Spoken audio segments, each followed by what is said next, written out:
బస్సులు తగలబెట్టకపోతే ఆ ధర్నాలు కావంట. నేను కాదనింది ఈ మాటలు. స్వయంగా ఆయన తోడల్లుడు దగ్గుబాటి వెంకటేశ్వరరావు గారు అనేక టీవీ ఇంటర్వ్యూలలో ఆయన రాసిన పుస్తకంలో చంద్రబాబు నాయుడు గారి కుట్రలు, రాక్షస రాజకీయం గురించి వివరించిన మాటలు ఇవి. హరిరామ్ జోగయ్య గారి గురించి కూడా నేను ఇంతకు ముందే చెప్పా.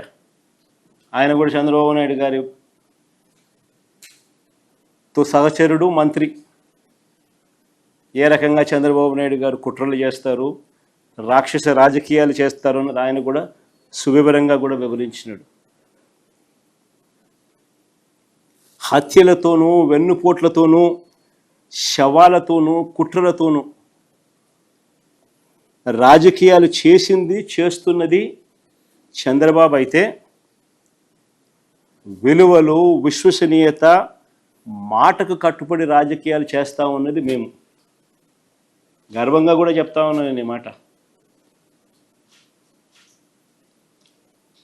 వైఎస్ఆర్ కాంగ్రెస్ పార్టీ జగన్ గురించి నేను ఒకటే గర్వంగా కూడా చెప్తా ఉన్నా. జగన్ మంచోడు కాబట్టే మా తాతను రాజారెడ్డి గారిని చంపిన వాళ్ళు ఈ రోజుకి కూడా ప్రశాంతంగా బతుకుతూ ఉన్నారు.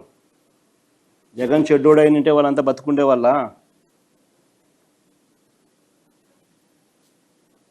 మా తాతగారిని దారుణంగా నరికి చంపిన వాళ్ళంతా ఈరోజు ప్రశాంతంగా ఇప్పటికీ ఉన్నారు.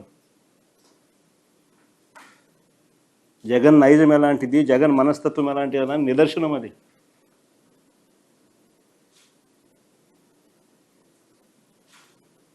వారికి ఎప్పటికీ ఏమీ కాదు. ఎందుకనంటే మాకు నేర్పించింది రాజకీయాలు ఎలా చేయాలని మాకు నాన్న నేర్పించింది. హత్యలు చేయమని కాదు, చంద్రబాబు నాయుడు గారి మాదిరి ప్రజలకు మంచి చేసి మంచి పేరు తెచ్చుకొని రాజకీయాలు చేయాలని. అది చంద్రబాబుకు మాకు ఉన్న డిఫరెన్స్.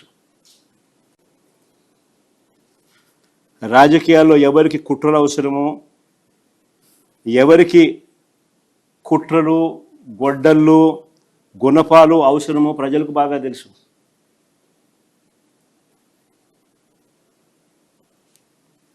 చంద్రబాబు గారు మీకు 77 ఏళ్ళ వయసు. బహుశా మీకు ఇది లాస్ట్ ఎలక్షన్ ఏమో. 77 ఏళ్ళ వయసు, ఎలక్షన్లు వచ్చేసరికి 80 ఏళ్ళు.